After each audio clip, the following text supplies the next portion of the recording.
Hello everyone and welcome to what may genuinely be a world premiere of the new champion and his followers being added to Godtear. We have Fenra, the Wolf of the End Times, and her chainless curs. And before we go any further, I should point out this is not sponsored. There's been no exchange of money or anything like that. However, this was sent to me as an early preview by Steamforged Games UK, as seen there.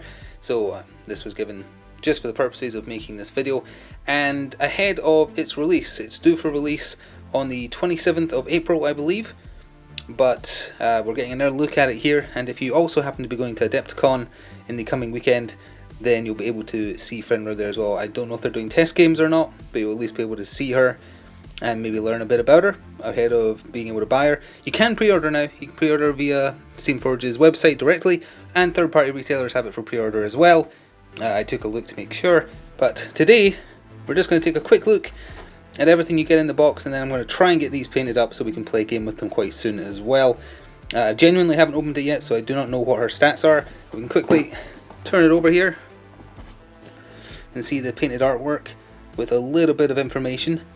Feasting on God-Tiers has blessed Fenra with unnatural size, and rumours abound that her ascent to godhood could bring about the end times and a rain of flaming crystals. I see.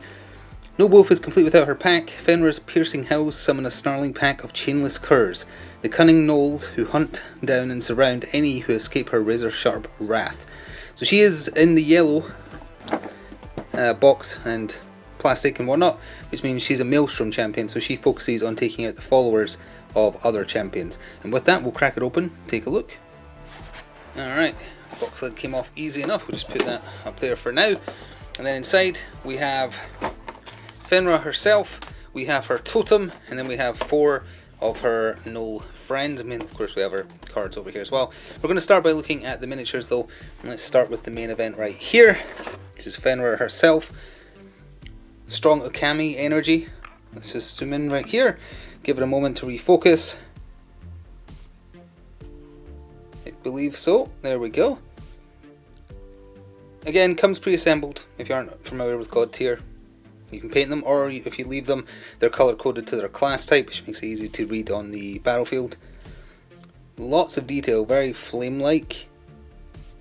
I like the indentation for runes on the leg, and a detailed base as well. So there is Fenra in all her glory. And if you do a plant action to put down your totem, you get, oops, if I can get it out there. What is this? It's a stone tablet with something inscribed on it, I think. Let's just try and get this in focus. There we go. Oh, it's a pattern of her face, I think. The shield and a skull on the base. Very strong Norse mythology vibes. There's the back. That's where I keep my skulls too, hidden out of sight. And a sword there on the side. Then we have 4, what were they called? They are gnolls, but chainless curs, that's what it was. Each of them are in a different pose. Start with this one in the top left. Right here. I think that is in focus. That's a very sharp sword. So again, very detailed, very intricate armor there actually. So I was going to say I was zooming in, I was moving it closer to my face. That's how you zoom in real life.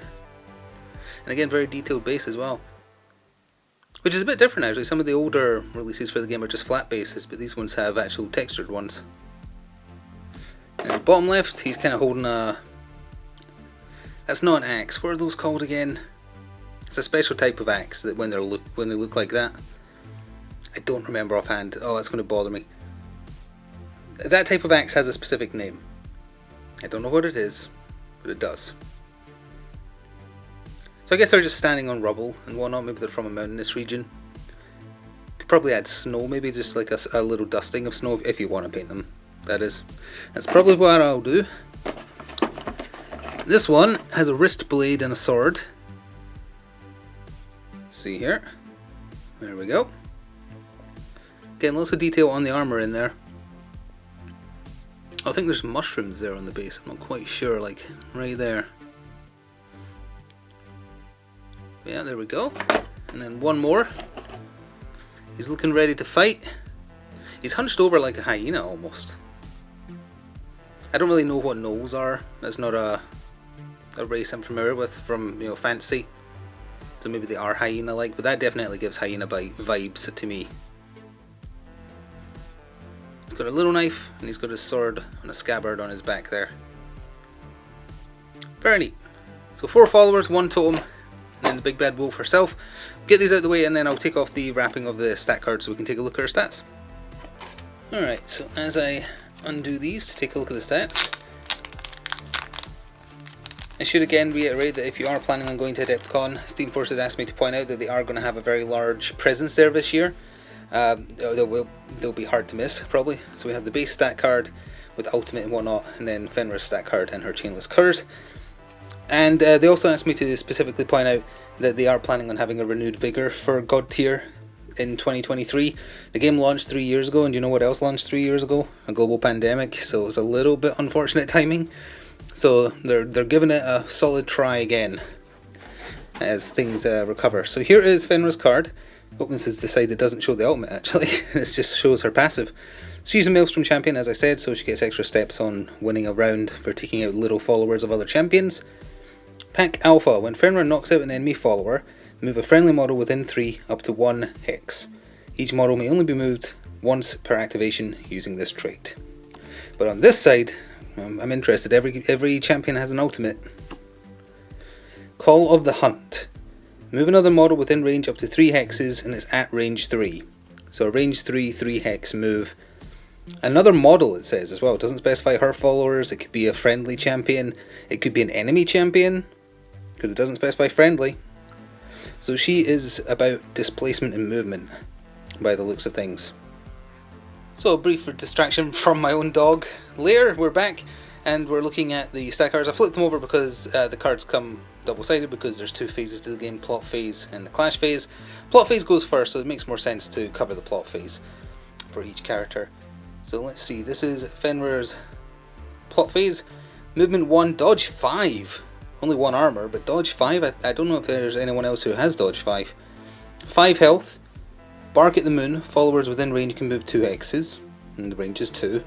So that's to move her chainless curs up. The wolf is loose. Range 3, 6 dice to hit. Hit effect.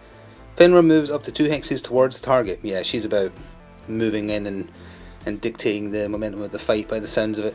So let's look at the plot phase for the chainless curs. Here is the card, hopefully in focus. They move 1, they have dodge 4, armor 2, 1 health, which is standard for small followers. Makeshift plating gives them a armor buff. Corner them. Place each chainless cur within range of the target in a hex adjacent. So that's kind of similar to Rangosh's followers, and who else is it that likes to surround people? Titus? Can't quite remember. Range 2 though, and based on the number of chainless curs you have attacking, you roll more hit dice. Gang up. When a chainless cur uses a skill targeting a small follower, it gains +3 accuracy. But if there are more followers in the chainless cur's hex...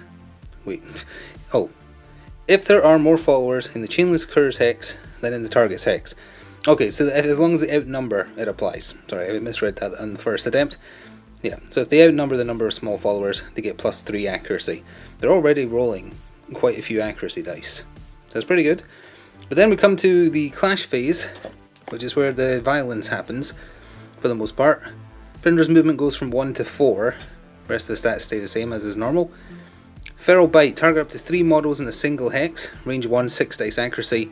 4 dice with an asterisk for attack damage. This skill has +1 damage dice for each hex adjacent to the target that contains 1 or more friendly followers.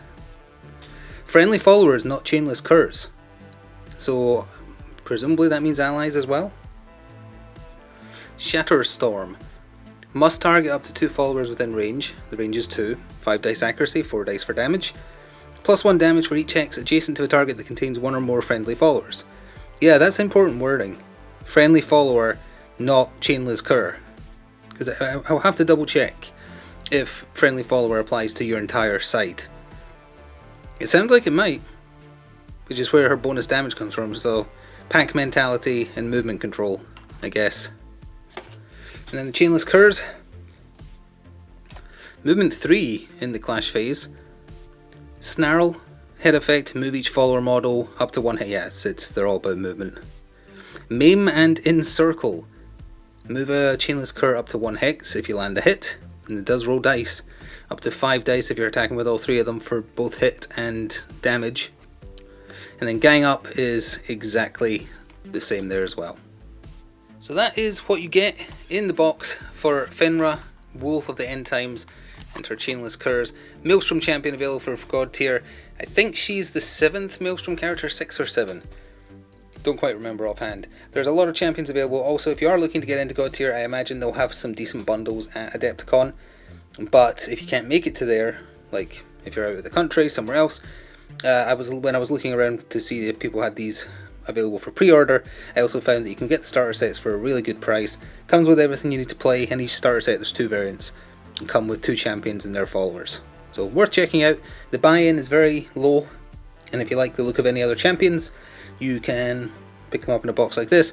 Gives you everything you need to put them on the table. You don't need to paint them. They're color coded to the type of hero they are or champion they are, but you know, you can paint them up as well if you want. You can paint them however you want, or you can try and copy the official art as well. Oh, they are hyenas. They are. They've got the spots and whatnot that hyenas have. Okay, so my intuition was correct then. Look at me knowing things even though I don't play D&D or anything like that.